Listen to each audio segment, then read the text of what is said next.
राधे राधे, जय श्री कृष्णा। शिव महिमा चैनल में आप सभी का बहुत बहुत स्वागत है। आज मैं कार्तिक मास की बहुत ही प्यारी कहानी लेकर आई हूँ।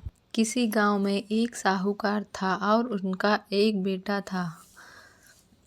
बेटा और बहू भी थे। बहू कार्तिक माह में रोज सवेरे उठकर गंगा स्नान के लिए जाती थी। सुबह जल्दी जाते समय वह किसी भी पराये पुरुष का मुंह नहीं देखती थी। एक राजा का बेटा भी सुबह सवेरे गंगा स्नान के लिए जाता था। वह हैरान होता कि मैं इतनी जल्दी उठता हूँ स्नान के लिए, लेकिन कोई है जो मुझसे भी जल्दी उठकर नहा लेता है। कार्तिक माह के 5 दिन बचे थे कि एक दिन साहूकार की बहू तो स्नान करके वापस जा रही थी और उस समय राजा का बेटा स्नान के लिए आ रहा था। आवाज़ सुनकर वह जल्दी जल्दी जाने लगी, लेकिन जल्दबाजी में उसकी माला मोजड़ी छूट गई। राजा के बेटे ने उसकी माला मोजड़ी उठा ली और सोचने लगा कि जिस स्त्री की यह माला मोजड़ी इतनी सुंदर है वह कितनी सुंदर होगी। उसने पूरे गांव में मुनादी करवा दी कि जिस तरह माला मोजड़ी है वह 5 रात मेरे पास आएगी। साहूकार के बेटे की बहू ने कहलवा दिया कि मैं 5 रात आऊंगी, लेकिन किसी को साख भरने बैठा देना। राजा के बेटे ने एक तोते को पिंजरे में बंद कर गंगा किनारे एक पेड़ पर टांग दिया। बहू सुबह के समय आई, पहली पैड़ी पर पैर रखा और बोली, हे कार्तिक के ठाकुर, राई दामोदर, पांचों पांडु, छठे नारायण, भीखम राजा, उस पापी को नींद आ जाए। राजा के बेटे को नींद आ गई। बहू नहा धोकर चलने लगी तो तोते से बोली, सुबह सुबह तेरे गल डालूंगी हीरा, मेरी साख भरियो बीरा। सुआ बोला कि कोई वीर भी साख भरता है क्या? वह फिर बोली, सुबह सुबह तेरे पग घालूंगी नीवर, साख भरियो मेरे देवर। सुबह ने कहा, ठीक है भाभी, मैं तेरी साख रखूंगा। वह तो कहकर चली गई। राजा का बेटा हड़बड़ाकर उठा और सुबह से पूछा, सुआ वह आई थी, कैसी थी? सुबह बोला, आभा की सी बिजली, होली की सी जल, केला की सी कामनी, गुलाब का सा रंग।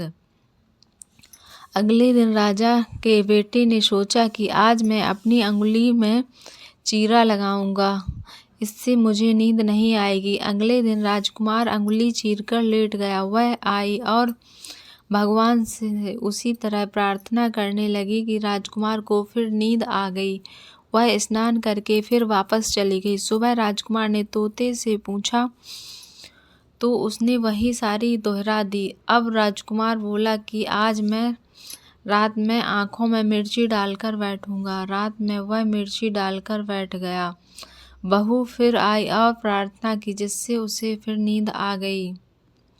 राजकुमार ने तोते से बहू के आने की बात पूछी। उसने फिर बता दी। राजकुमार अब फिर सोचने लगा कि आज मैं बिना बिस्तरे के ही बैठूंगा और रात को बिना बिस्तरे के बैठ गया। जब वह स्नान करने आई तो उसने फिर से भगवान से प्रार्थना की और राजकुमार को नींद आ गई। जब वह नहाकर जाने लगी तो आंख बंद करके चली गई। राजकुमार जब उठा तो वह जा चुकी थी। राजकुमार फिर सोच में पड़ गया और सोचने लगा कि आज मैं अंगीठी चलाकर बैठूंगा, जिससे नींद नहीं आएगी। फिर वह रात को अंगीठी रखकर बैठ गया। साहूकार की बहू आई और भगवान से प्रार्थना करने लगी कि आपने 4 रातें तो निकाल ली, अब यह रात और निकाल दो। भगवान ने उसकी बात रख ली और राजकुमार को नींद आ गई। जब वह नहाकर जाने लगी तो तोते से बोली कि इस पापी को कह देना कि 5 रातें पूरी हो चुकी हैं, वह मेरी मोतियों की माला मेरे घर भिजवा दे। सुबह राजकुमार की आंख खुली तो उसने तोते से पूछा कि क्या वह आई थी? तो तोते ने कहा, हाँ वह आई थी और उसने अपनी माला मंगाई है।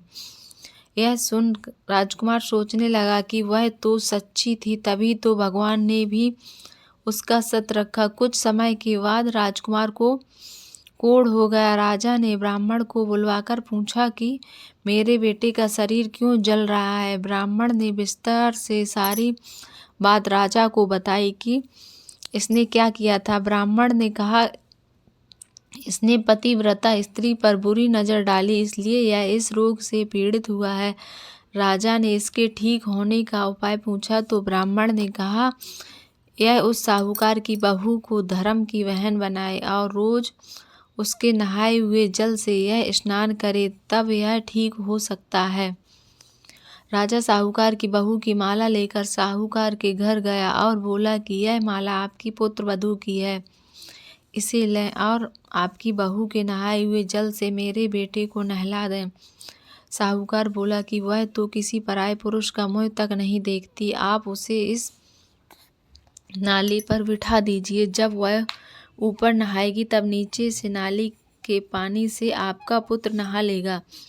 राजकुमार ने ऐसा ही किया और कुछ समय बाद उसका शरीर चंदन सा हो गया। हे पंचभीखु देवता, जैसे आपने साहूकार की पुत्र वधू का सत्य रखा, वैसे ही सभी का रखना।